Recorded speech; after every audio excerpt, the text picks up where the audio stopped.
So now All I'm right, recording. there we go. And for those of you watching from home, you guys will have to just pick up Wait, on everyone, the wait, hold free on. Everyone's watching resource. from home. What? Everyone's watching from home. Or about Mike. Mike's probably in the office.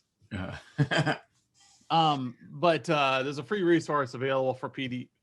It's a PDF, and then it'll kick off an email sequence to teach you how to do VCIO. So you get a weekly email just teaching you how to do VCIO activities. Anyways, so today I'm going to talk about one of my more favorite things to do that I brought over from the corporate world. Something that I rarely see in MSPs, and I never hear somebody talk about it. And that is how to create an effective, well, let's see, what's the best way to put this? We talk about roadmaps, and I don't want to get people confused on what on this versus roadmaps. But when you create a project schedule for a year, in the corporate world, it's really complicated because you look at your division and you look at the developers, you look at the technicians, you look at the engineers, you look at the network engineers, and everybody's got to get together and decide what they're going to do during which change window. And this is all layered on with where is your budget and what are your expectations for product life cycles. And so with MSPs, I see people in firefighting mode so much because they didn't plan their year. And then operational things come up, and those things that you had planned, those big projects you had planned, get pushed back. And they start squishing together with other major projects because fires come up and you have to postpone the things that you can move. And so what I want to talk about is um, how do you plan a year? And I've been told by multiple people that you cannot plan operational activities in IT. Skip, what are your thoughts around that phrase? Can you plan yeah, I operational mean, items in IT? planning, and I think that this is where people maybe get a little off track. Because I know your example, we've talked about it before, and I absolutely agree with you that you can plan. Where I think we get so easily derailed is we think back to our last project, and we know, and I'm looking over the attendees list here, and I'm looking at one in particular. You know who I'm talking about. Your biggest customer, and they kept rescheduling and rescheduling and rescheduling on you, and it hammers into all your other activities that are going on. And so this is, I think, what becomes, it's a symptom, all right, but it becomes our mindset in why we can't plan out your projects. But those are issues that we have to deal with. That's just part of life. That's part of work. All right. So we can handle those things. But as far as the initiatives and planning things out, absolutely. I mean, we can look at our calendar, we look at our clients, and when we use these roadmaps, and this is, another plug for using our tool and really planning this out. If you put this out on a dashboard there, you're going to be able to see that, we need to do these two projects to this client. They're probably not going to spend the money anywhere near each other. So one's going to be done at the first of the year. One's going to be done towards the end of the year. And we might see them both as critically important, but we can analyze those a little more strategically and look at it and go, hey, if we do this one first, then either the other project is going to be better, or we're going to be able to help out their business. I mean, there's just several really practical business things that we can do to get in on that. So you threw that over for me for a soundbite, Adam. Sorry, I gave you, a tangent there. But yes, absolutely. We can plan out our calendars. Yeah, and what I can feel from people is this. If it wasn't for the users, I could have a nice, easy cadence of activities. You Absolutely. know, I've got my quarterly. and this is the way our life would look. Yep. But the problem is you do have users, Yep. you do have Key things. engineers, and what ends up happening is once you add in the people, they start, questioning themselves like, oh, I can't do it in quarter one. You're going to move that project over to here. And then you got this other person over here going, oh, well, you can't move it here. Then I'm going to move my quarterly back over here. And you got this guy over here going, you can't move it to my quarter. I need to move it over here. Like, but no, my engineer, is gone. It's supposed to be hat. And my engineer is gone this whole quarter. So we got to move this back out over here. And your schedule starts doing that. And the problem is you guys start doing this in the middle of the year. Yeah. And that's okay. That's why we have QBRs. The QBRs are built to like, okay, what can we do and what can't we do? And so that the battle plan you come up with today gets adjusted incrementally next year during your quarterlies.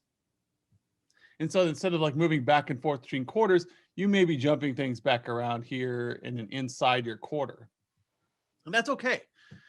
But when it comes to involving the people, the better you are at predicting their schedules, like looking at your big clients, and you have them going, okay, when can't we do projects with you? What are your blackout windows? Yep. And so this is a term for those of you who are not familiar with it called a change freeze. Mm-hmm. If you are not familiar with this topic, you are failing in IT. This is something amazingly important to businesses, because when you change things, get this. I mean, think about all your CPAs. Good and well, you're not going to call them, and go, hey, I want to roll this new server out in your environment. How does the second weekend in April look to you guys?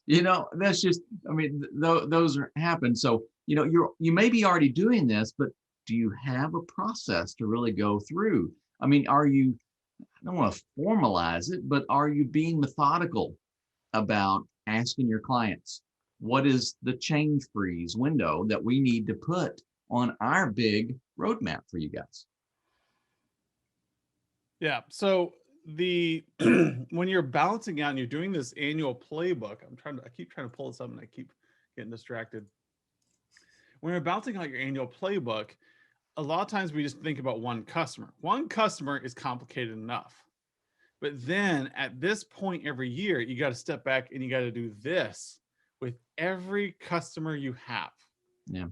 And so if you can take a customer, your big customers, the ones that you definitely don't want to lose, and you put their projects on the calendar first, and then you move to your next most important customer and you put their stuff on the calendar then you keep stacking things down and fitting things in where you can. And you do this activity once a year, you'll find that your next year doesn't have as much firefighting.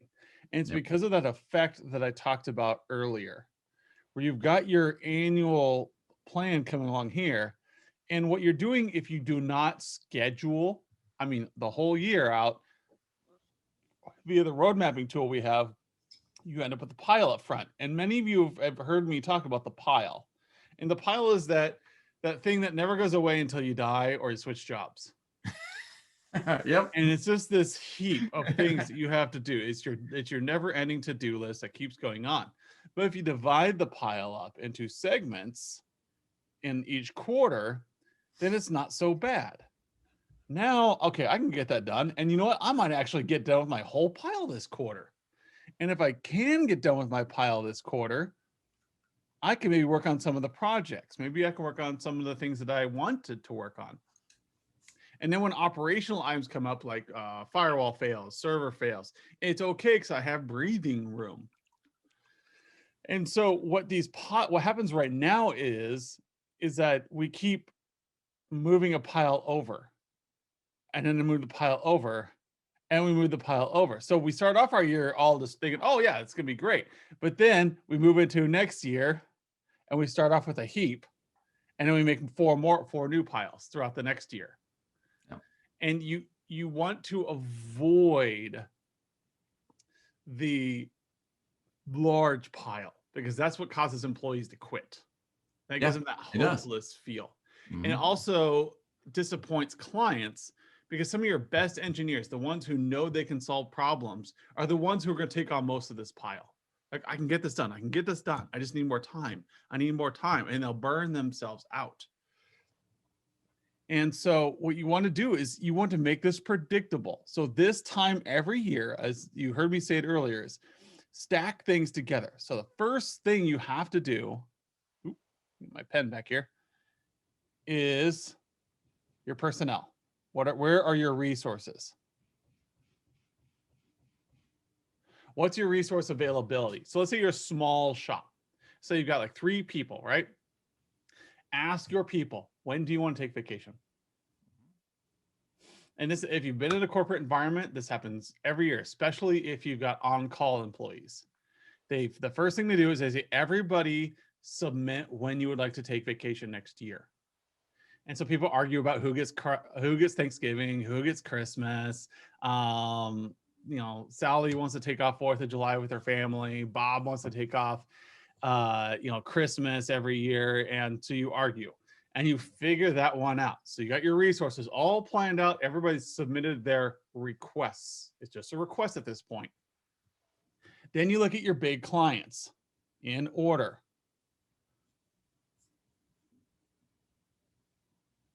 And you put them into this schedule based upon the availability of your engineers. So if you've only got 3 to 5 engineers, this makes it actually starts becoming really easy.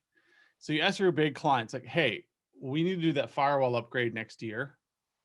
It's going to take about a week to get it in and then get it tested. When can we do this? You'll have downtime of about an hour at 2 a.m. some night. And they may say, we absolutely cannot do that first quarter.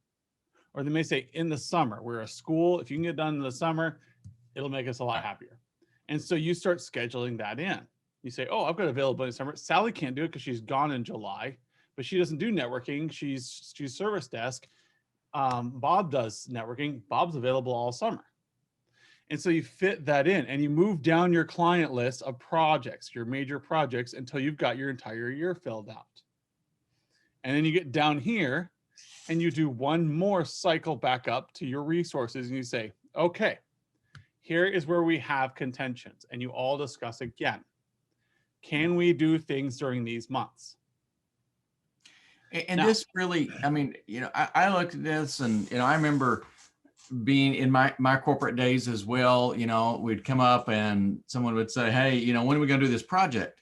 And they would all look at me and I'm like, okay, I need to figure this out. And, you know, my process on that was to look at it and go, I don't think I have anything going on that weekend. We'll do it then, you know, and there was really no system, you know, nothing that really came up. So it was, you know, a whimsical sort of decision that I made, and whimsical decisions can be changed really easily. And so, you know, I'd constantly be battered around. Oh, we can't do it this weekend, so we'll do it next weekend, or we'll move it up a weekend. And, you know, why am I just bouncing all over the place? Well, I didn't have any principles. I didn't have any rocks. I didn't have any guidepost along the way to help me make some intelligent I think it's funny that you don't have any principles.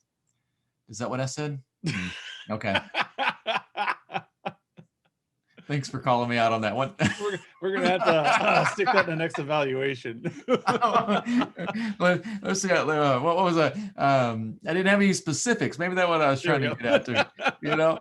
So we need to move this around. You know, you mentioned this as a battle plan. And, you know, all the military guys will say, yeah, well, no battle plan survives contact with the enemy, right? And so that's true. But, you know, our objectives, that still stays the same. You know, there are a few, you know, rocks and guideposts, or so to speak, in here that aren't going to change throughout the year. These are things that we, again, my old standby there, you know, if you're dealing with CPAs, April 15th is a huge deadline. You know, and everything leading up to that, you know, has to be considered. So, you know, that helps you make decisions about all your other projects. So what Adam is talking about here is a great technique to go through. I mean, it's actually going to help in a lot of things, but once you go through this, you actually can plan out a whole year's worth of activities. So one of the lessons I have in that 10-week email series is there is a piece to this missing. So I was kind of setting myself up for failure here because I want to prove a point. This is a great idea. And this is largely what I do. But there is one thing missing in here. And you already said it. No plan survives contact with the enemy multiple. So you're going to redo this every quarter, but there's a slight piece missing to this. And it's the piece that a non-seasoned IT professional cannot do. It is almost impossible for them. So a project manager will go through this cycle and be like, I'm done. I've got everything lined up. I got my Gantt chart. Everything's good. A developer or an engineer will go, well, I plan shit. And it's because we are operational folk. Yeah. So what I want to do was, there is one red step right here. Clients are important. Your releases are important.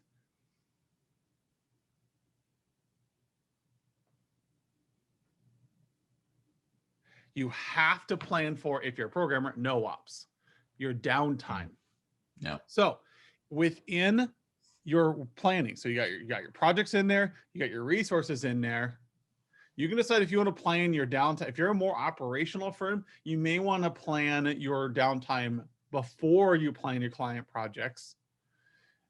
Some of you will plan your downtime after big client projects. And what I mean by this is, so if you're going to go fix your toilet in the house, how many trips to the hardware store do you make?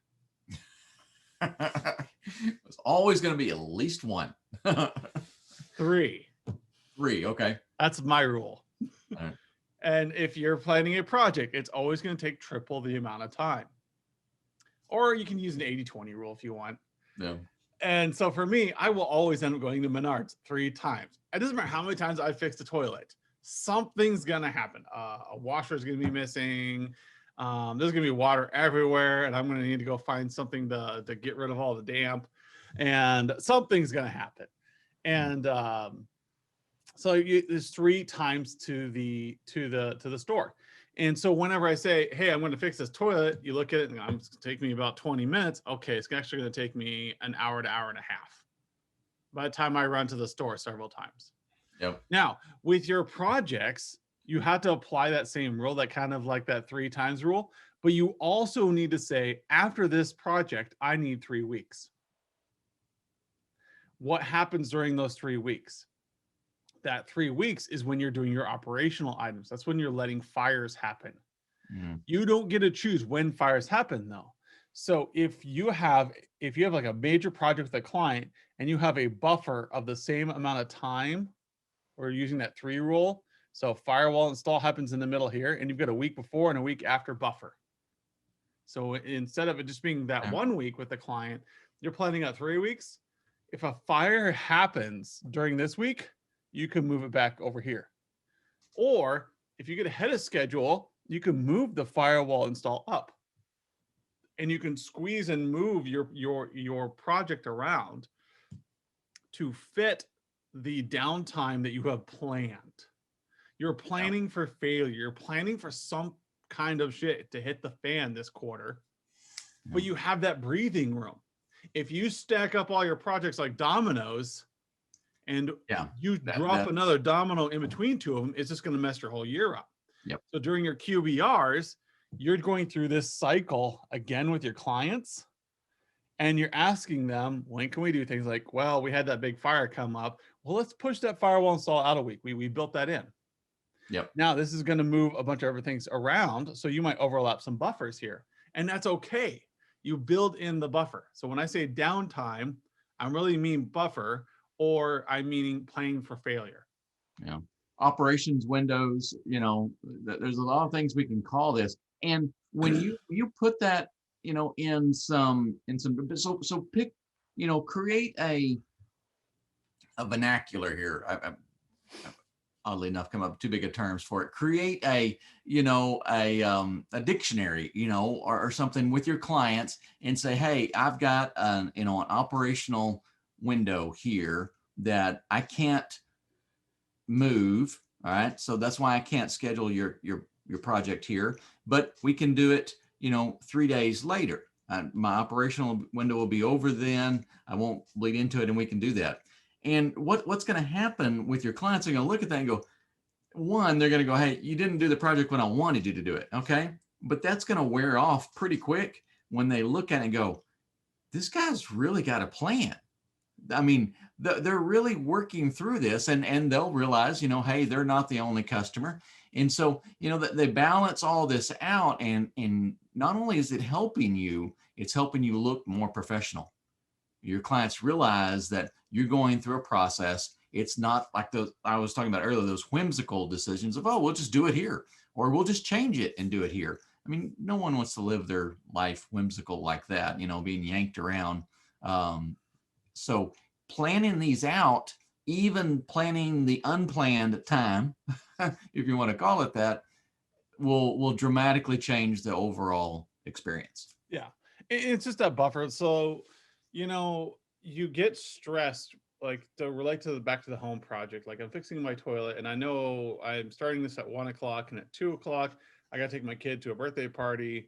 And then at 3 o'clock, I got to do something else. So when my toilet inevitably requires that third trip to Menards, I don't get to make the third trip to Menards. I leave my project undone. So the toilet's not working. And I put a little sign on the door saying, please do not use toilet. And I go do my other activities, which are time-based. And now I've got an environment that is not working. Right. If I would have built in something, you know what? I don't have time to start the toilet right now because I have to take my son to the birthday party in an hour. Yep. I can do something else during that hour. I can fold laundry. I can do something that I know I can get done in that period of time. And I can start that project when I know that I have a buffer to work with. And Yep. you have to do that same thing when you're planning out an annual roadmap for all clients, so that when you guys can sit back and look at a whiteboard. I've seen people do it on a whiteboard. They'll do like a Kanban where they'll stick sticky notes up on the whiteboard so that they know where the major projects are throughout the year. And if you want to know how to run a Kanban, just give me a call and I'll run you through it. But you line it up, and then every quarter you review the next 90 days. All right, guys, what's coming up? What didn't get done last quarter? What do we need to move over to this quarter? What can we move around? Because you're going to adapt. You're going to move things in. And if you plan for this downtime and you planned out your big clients list and you planned out your resources, it's just a matter of moving things into free slots. Mm-hmm. And depending on your project management style, these are called different things. But for me, I just call it plan for downtime so that you have slots in there. And it's also good to have downtime during your month and your quarters, just to know that you have this week where you can catch your breath. So it may be, as the owner of your MSP, you say, you know what, we are not going to do anything during the last week of the month, because that's always when they close the books at the businesses, and we don't want to disrupt that. That'll always be an operational week. If your MSP has a simple enough client portfolio, you can do that. That's great, because then your engineers love working for you because they know that fourth week they can always work on pet projects. They can always work on cleanup, and they can work on taking that pile and reducing it that they have. And this is why I say, when you do annual planning every year and you're doing it for your MSP, not for your clients, when you're doing it for your MSP, that you kind of follow this simplified cycle. And then every quarter during your QBRs, you're kind of doing a mini. And you're doing it internally with your staff. At the beginning of January, plan out the next 3 months. At the beginning of April, plan out the next 3 months. And just keep doing that year over year.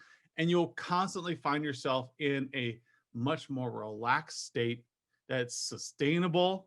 And you're going to keep employees around because they can count on being home for holidays. They can count on their vacation, and everybody's performing higher because they're meeting expectations consistently. Yep. That's it. So, and you can use the tools inside the platform to do this. You just gotta make sure you print out your biggest clients first and just kind of work through them. Just print out the project Yep. roadmap there, and it will come together. Absolutely. But that's about all I had today. I just wanted to cover that because it's important. It's important that you take today to plan out next year.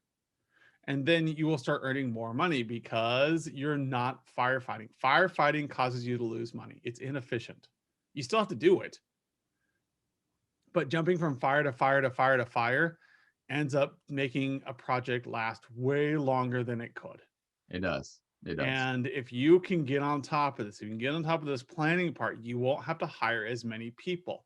You'll be able to handle more clients with existing personnel, and therefore you will make more money. Everybody wins. Yep. So if you have problems with this, if you want to get some advice on how to align up your year, Skip and I are here to help you. Just get some time with us. It's included in your membership. Let us go through with a year with you, just over an hour. Like, hey, where are you struggling? What's the problem here? Some of you have very, very tight windows in the fact that you work with schools, and so you only have Christmases and summers to work on things. That's okay. That's a unique situation, but it's still doable. So anyways, reach out, coaching@virtualc.biz. Let's get some things going. Let's get you guys scheduled out. If you want, start that email series. That even covers a lot of this. And we'll see you on the flip side. See you guys.